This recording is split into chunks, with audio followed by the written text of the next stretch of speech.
Yo, what's going on, guys? Welcome back to another episode of My Mini Movie Reviews.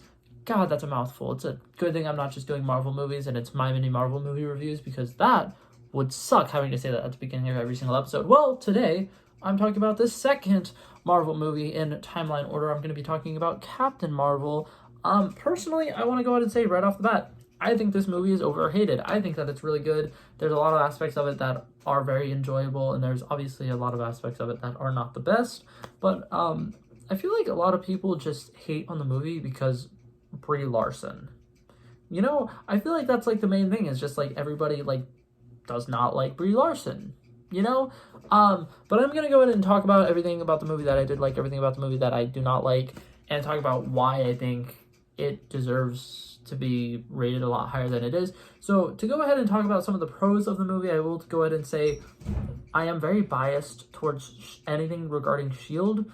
Absolutely love the Agents of S.H.I.E.L.D. Absolutely love the show. Absolutely love all of the movies that they're in. I absolutely loved how they used it to kind of tie together the Avengers and stuff and bring all the Avengers together. I thought it was really great. All of the spy stuff, just, I love it. I can't get enough of it. It's really, really good. A couple things that I really love.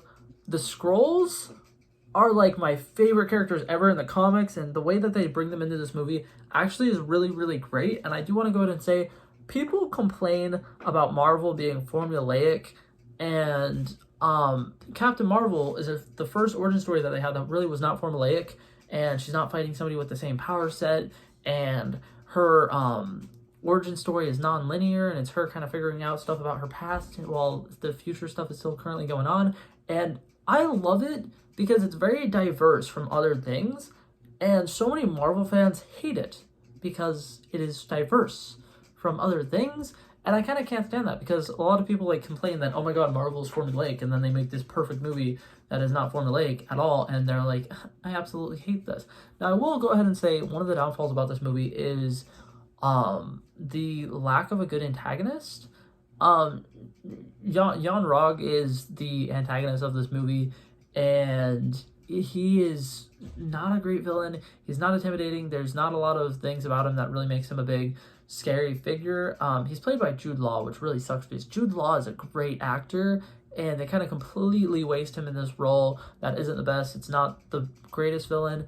Obviously, the Skrulls being the like main villain is what everybody was expecting. So when it wasn't them, they kind of were like, oh my god, really? What the hell? This is terrible. But it's like, I personally thought it was great, because in the comics there are good Skrulls and there are not good Skrulls, and I kind of love it because it kind of creates a war between some people who are trying to defend the good Skrulls, and then the bad Skrulls just kind of go and ruin it for everybody. And I kind of love that aspect of it, and I can't wait for Secret Invasion. I'm so excited for Secret Invasion, and watching this movie actually made me really, really appreciate it and really love it.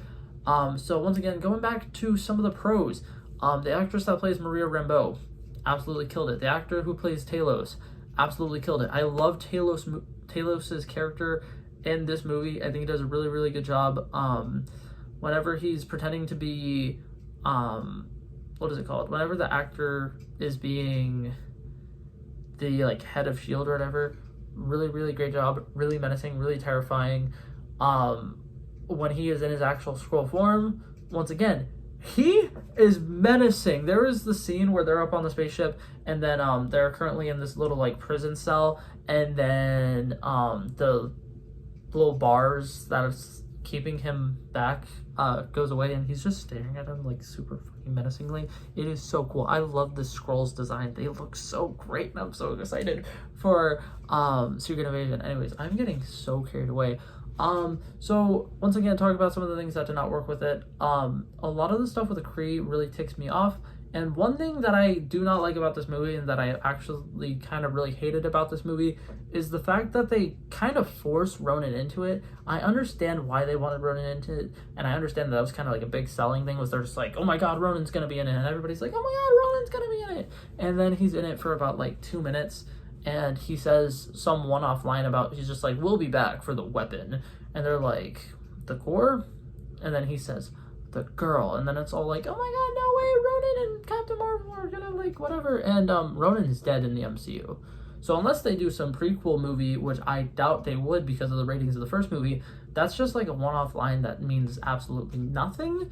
And I kind of hate when they do that. And Marvel does that a lot because they'll always like drop little Easter eggs and like sprinkle in little seeds, and then 9 times out of 10 they don't bloom into anything. And don't get me wrong, it's beautiful and it does bloom into things, and I absolutely love it. And I really hope that, you know, there's some kind of tie-in eventually when Black Panther Wakanda Forever comes out with the Lost City or whatever, which I know they're not doing Atlantis anymore because they're like, that's gonna be too similar to Aquaman. But an underwater city is literally like referenced in Age of Ultron, and I low-key really hope that at some point it comes back to like be like a thing where it's like, yeah, Tony Stark knew this existed and a couple other like really smart people knew this existed. Not the point. So overall, I think I went ahead and talked about everything that I wanted to talk about. Samuel L. Jackson in this movie is really good. The de-aging, actually, I love it. I remember when the movie first came out, I was really skeptical. I was like, I don't think I'm gonna like this. I think I'm gonna be really annoyed by it.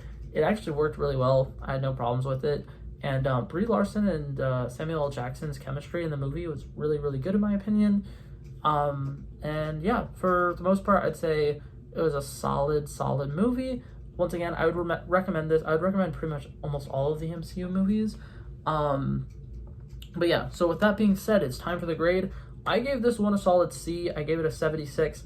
It's pretty good. It's pretty enjoyable. It's a fun movie to watch. It's got some good music in it, and there's a couple aspects of it to really like. Once again, the main antagonist kind of sucked, which kind of killed it a little bit. But overall, I think for the origin story, it did its job really well. And yeah, but that's it for this video, guys. Hopefully you guys enjoyed it, and I'll see you guys in the next one. Peace out.